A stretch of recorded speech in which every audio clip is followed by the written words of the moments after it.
all of us have probably experienced loss to one extent or another, and many of us can relate to the experience of having a voicemail or Mm. a card or just a recording of a performance or, something. And you cling to that, and it is precious if you've ever lost somebody.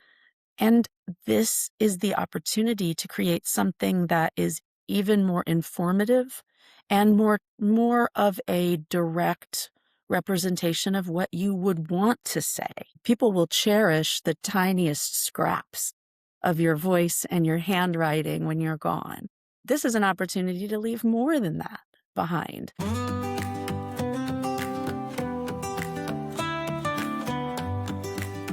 Welcome to the Inheritance of Hope podcast. Every day, 562 children lose a parent to terminal illness. They shouldn't have to face that alone. You can pretend to avoid the painful realities of illness, grief, and death, or you can deal with the real stuff in caring community. On the podcast, people in Inheritance of Hope's community share raw, personal stories of pain, trials, and the shadow of death, which are also stories of joy in terminal illness. Find more Inheritance of Hope community at inheritanceofhope.org. Hello, everyone. Welcome back to the Inheritance of Hope podcast. I'm Ellie, your host, and today we will be unpacking one of the offerings that we have through Inheritance of Hope. And we have a legacy video coach here to tell us all about it, answer any of those frequently asked questions. So Susan, go ahead and introduce yourself and tell us a little bit about who you are. Hey, my name is Susan Jacoby, and I am a mom and a wife, and I have some free time now that I am in my middle 50s. And so about many years ago, my now beloved daughter-in-law unfortunately suffered a loss in her family, and her family was served by Inheritance of Hope. And it was brought to my attention. And probably about 5 years ago, I decided it had been on my heart for a long time that I might be able to help people in the process of making a legacy video for their loved ones. I loved the concept of it. The first thing you have to do when you become a coach is to make a legacy video. So I understand exactly how that feels, or at least felt for me. I have one idea about how it feels. And so I got involved, and I absolutely love helping people make their videos. It's been one of my favorite things that I'm doing in this stage of my life. I totally resonate with that idea because when I first came on staff at Inheritance of Hope, they have everyone make a legacy video just so that we know what the service is, how to talk about it, and can share about it. And as I was approaching the call, I'm like, oh my word, what do I talk about? Do I do my makeup? And I had all of these questions. And so that was a really helpful experience for me because I was wondering a lot, and I know I was not alone, which is why we want to do an episode like this, because we know this can feel intimidating, or you have those questions. What is it actually like? I want to know some more before I sign up. So yes, Susan and I both understand the question marks around starting this process. So hopefully we can demystify it for you today. We can start out by the most simple base question. What is a legacy video? So a legacy video is actually a really simple thing. It is a recording, which we consider to be kind of like a living photo or snapshot of the things that you want to say or record that will be preserved for people who outlive you. It's a recording of you talking, and that can take lots of different forms. It's edited so that you are the only one on the video, and it is then preserved for whoever you want to share the information, the link, the password with. So that it's a really a very simple thing. You go to the Inheritance of Hope website. There's a button there that says, that you want to make a legacy video to book now. And it takes you to a scheduling site where there are lists of names of coaches and dates and times that they are available to get online and record your legacy video. All the coaches are volunteers, and so they have different times available. You just pick your date and time that works for you, and then we meet. Right after you pick your date and time, you get a confirmation, and then you will get an email from the coach that gives more details about ideas that you might want to consider, and it gives a link that on your date and time you just click. That'll take you to the website where you will be in an online recording studio with your coach. And then you can talk with each other, decide what you want your video to be like. And then we'll hit record. We'll get that recorded for you. And then after that process, it takes a few days. The coaches, we edit ourselves completely out of the video, come up with a final product that is your legacy video. And then a link will be shared with you by email. And then if you choose, postcards will be mailed to you that also have the link and the password. And you can write notes on the back of those postcards and share them physically with people who you want to have access with your legacy video. Yeah, I know a lot of people wonder when I go online and I am selecting a time to book with a coach, is this the actual recording or is this information gathering phone call or something? The time that you select will actually be the recording. But there is that nice touch point with your coach. And if you have any questions ahead of time, you have that coach's contact information. But I love that there is time before the record button is hit. You and the coach will be on that call. You can talk through what you want. And the coaches are very well trained. They have a lot of experience of giving options. So you don't have to feel like you have to show up on the call and just know exactly what you want to say or the direction. Like, no, that's what the coach is there for. So walk us through some options of kind of the format. What have you seen on legacy videos, the kind of content that people are sharing? In addition to what you said, maybe about a quarter of the time, people will either text or call or email me after they get the letter from me that says, "Welcome, here are your legacy video details." So people can ask questions ahead of time and we can start that conversation as soon as people want to do that. So here are some of the things that we talk about, either ahead of time or on the day of the video. The first thing that I ask people is, how much do you know about this? What questions do you need to have answered before we start? And so then we go from there. But then when we really start talking about content, the first thing that I ask people is, who do you want to see your video? Who are you making your video for?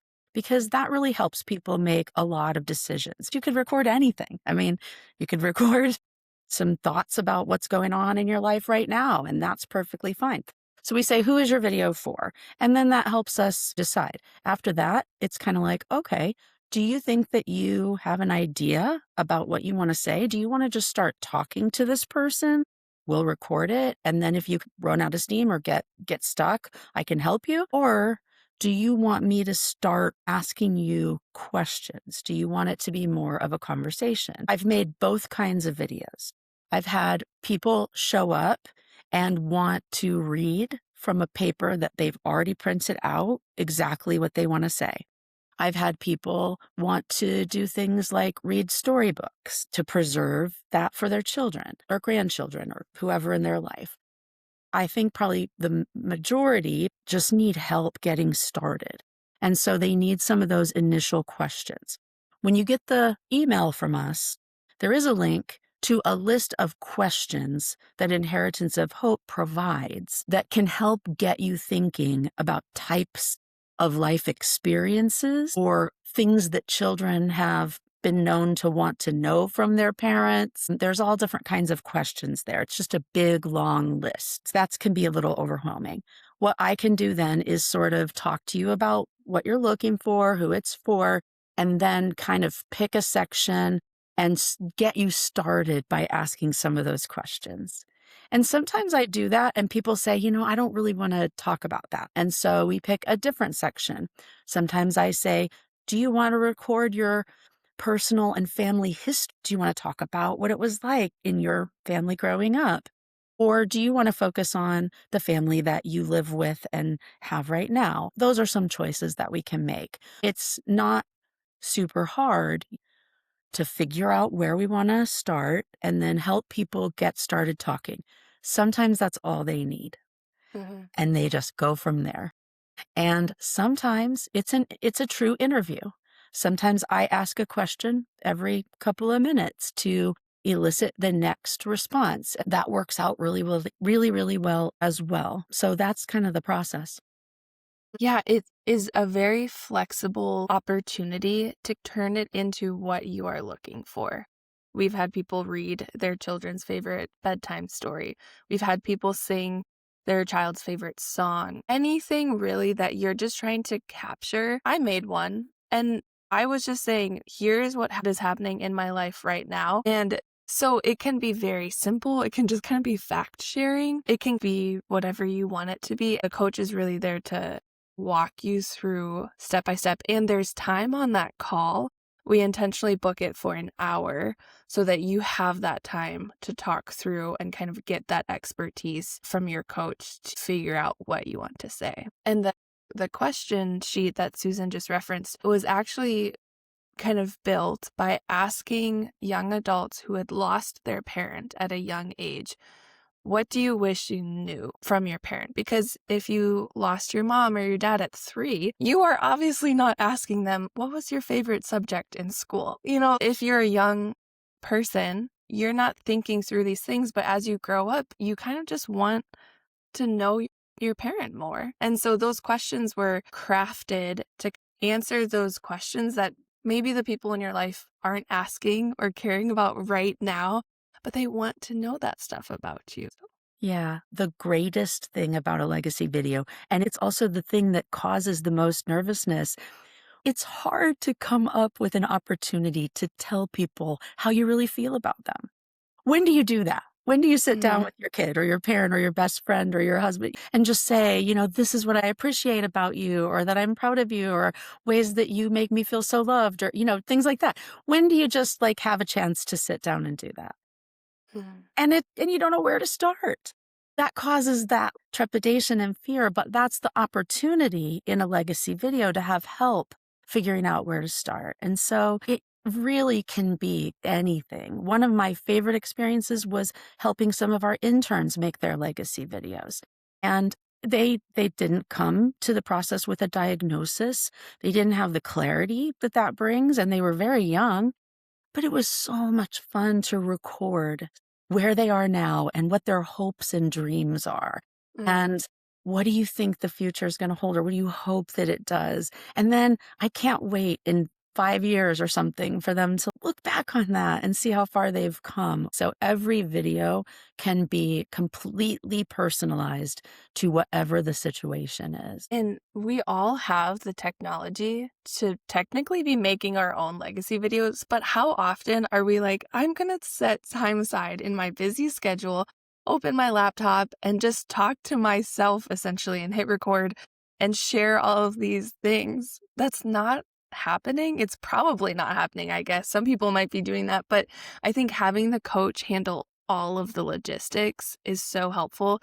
And also having that accountability, because maybe you get to the day and you're like, I'm not really feeling it.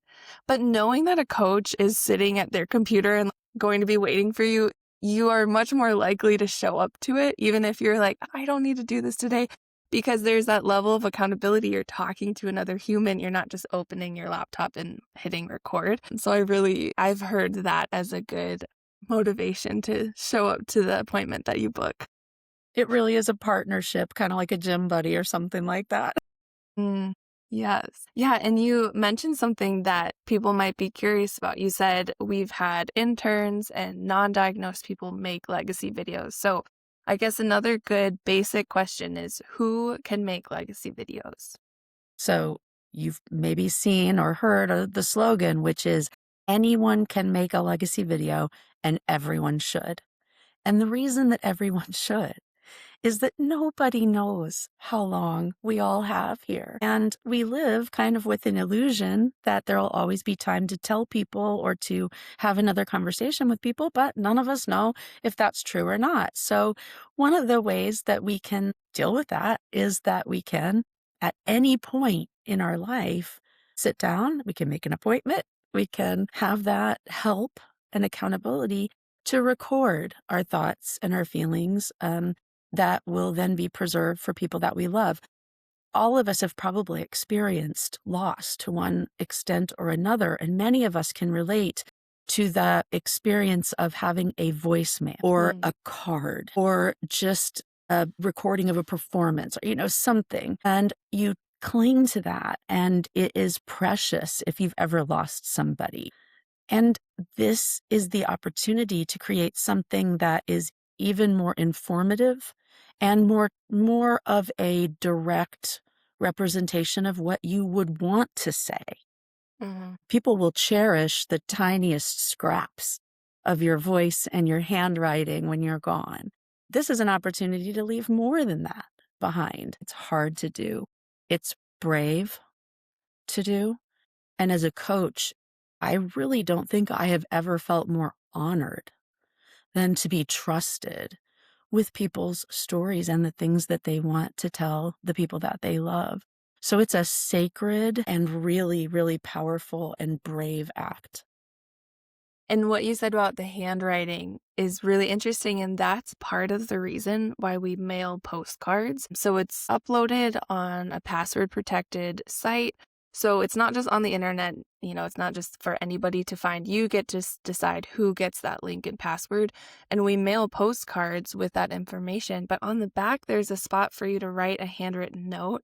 And if anyone has that recipe that their grandma wrote in her handwriting, like that's such a sacred, valuable thing. And that is part of our legacy and the things that our people want. And so to have a video intentionally made with someone's handwriting intentionally written, man, like what a powerful combo.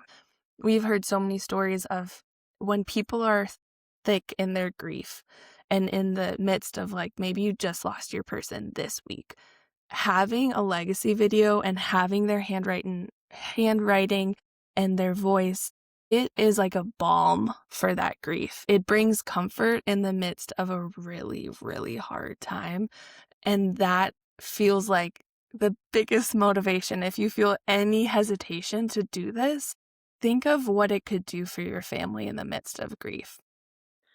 When I talked about that anyone can make a legacy video, I wanted just to mention that we do serve a lot of people who have terminal diagnoses, and some of them have communication difficulties or physical difficulties.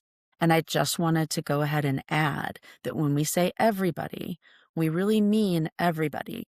We can usually figure out a way. There might need to be help on the client's end, but we can usually figure out a way to get a video recorded for anybody, even if they are experiencing real difficulties physically or in communication. So there are some different options for that, and we can almost always get something recorded if they are having those kinds of difficulties. So I just thought I'd add that because we Mhm. really do mean everybody. Yeah, so we've actually had folks with maybe ALS who have lost their ability to speak and use their voice. They have written out or used their eye gaze machine or collaborated with their caregivers to write out what they want to communicate and either have someone from the family voice that or even their coach has voiced it. There's even technology now where we can take video clips you speaking in the past and use it to speak what you have written out for your legacy video. So even if you don't know, reach out. This is very important to us to make sure that these things are captured for your loved ones, and we're willing to do the legwork. One other question I wanted to ask was how many legacy videos can you make? Legacy videos can be any length because they can be whatever you want them to be. But if a person really has a lot to say or they really want to address a lot of people in a video, I often suggest that they make multiple videos. And that is because if a video is for 10 different people or even 5 different people, what a lot of times those 5 or 10 people, they're not going to be in the same room at the same time. And if it gets really long, it's just a little bit less accessible for people to sit down and watch.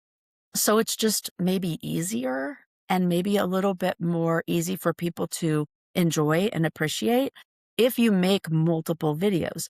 Also, there's the whole issue of what you want to say to your kids is quite different sometimes than what you want to say to your spouse, or what you want to say to your parents might be different than what you want to say to your siblings. So there are just times when it's hard to combine everything that you want to say. And sometimes people want to make a video that's more focused on that personal history, the stories that they want to preserve. And then they also want to make a video that's just messages that they want people to have. I think that's a really common time when people make separate videos. So all those circumstances and probably quite a few more make it really good and practical to make multiple shorter videos than one like massive mammoth video. You made a video several years ago. You're one of those young people, like several years on, your life is different. Mhm. You can enjoy that snapshot of what your life was like at that point a few years ago. And then it might be time to record a new one with new hopes and dreams and new things in your life. So I think as time goes on, you might want to make them just for that reason. But we really welcome people making multiple videos if that's what serves them best. Yeah, yeah, the invitation never expires. So even if you made one 5 years ago, make another one. Things in your life have certainly changed, and it is very common actually for people to make a general legacy video of just here's my life story, here's what's happening, and then make a separate legacy video for each member of their family. And if, you want to make a video that's only 5 minutes per person, you don't have to book 6 legacy video appointments. You can just book that one appointment. It's an hour long, and then your coach can do all of the legwork, the heavy lifting of separating those videos. Have done that several times where a person has made videos for each child and we made them all in the same setting, Mhm. the same meeting. Yeah. And that wasn't hard at all. And they only had to do that really getting their heart ready and really getting their courage up. They only had to do that once, and we were able to make multiple videos. Yeah. And how much does it cost? I maybe want to make 7 legacy videos. How much is this gonna cost me? It doesn't cost them anything. Donors cover the cost of making legacy videos. Inheritance of Hope is a great thing to remember when you do charitable giving because it does great work. But for individual clients, the videos do not cost anything. We think everybody has a legacy, and we really wanna help anyone in any stage of life capture what matters most to them for the people that matter most to them. But we want to step in for those young families to capture those stories so that their kids can grow up and always have mom's voice or dad's voice. So it's definitely a worthwhile cause to give to. And one other question too is how long are legacy videos usually? Usually, legacy videos are 20 or 30 minutes long. They can be 5 minutes long. They can be just a couple of targeted sentences if they need to be. And they've been as long as 45 minutes, even a little bit longer than that sometimes. But I'd say like the most common ones are around a half an hour, maybe 20 minutes. But any amount of time is precious and appreciated by people who love you. If you just have a couple things to say and you want it to be preserved in a way that you know that your loved ones will have access to, make a video. Some of us maybe have that one phone call recording that someone called and left a message, and it's not even saying anything quote unquote important, but it's their voice. And so that is so valuable to us. So imagine even having a 2-minute legacy video with you saying, I love you. Here's what I think about you. This is what I want you to know. That's just incredible. Yeah, so many times I've had calls that started with people being really nervous and really unsure if they even wanted to record that day because they weren't sure what they wanted to say and they just didn't feel good about it. If we can get a conversation going and if we can get anything recorded at all, I've never had anybody be sorry that we did that. It's one of those things that's harder to think about doing than it Mhm. is to actually do. Once you get started, you we'll put down something that people will be really thankful for. And as you're listening, you can just hear in her voice how kind Susan is. So when you think of booking a legacy video, envision getting on a video call with someone like Susan who is there, maybe Susan, like you can see her name on the bookings site. So if you hear this and you want to book with her, you know whose name to pick. But it really is like coming alongside someone who is excited to meet you and is holding space for this sacred story that you are going to share. And it's not some stranger. It feels like you are talking with a friend who views it as an honor to be on that call with you. So hopefully that eliminates some anxiety. I hope so. It's a joy and a privilege to have these conversations with people, and it really can be that easy. And if someone you love has made a legacy video, whether they're still living or have passed, and you don't know how to get that information, just reach out.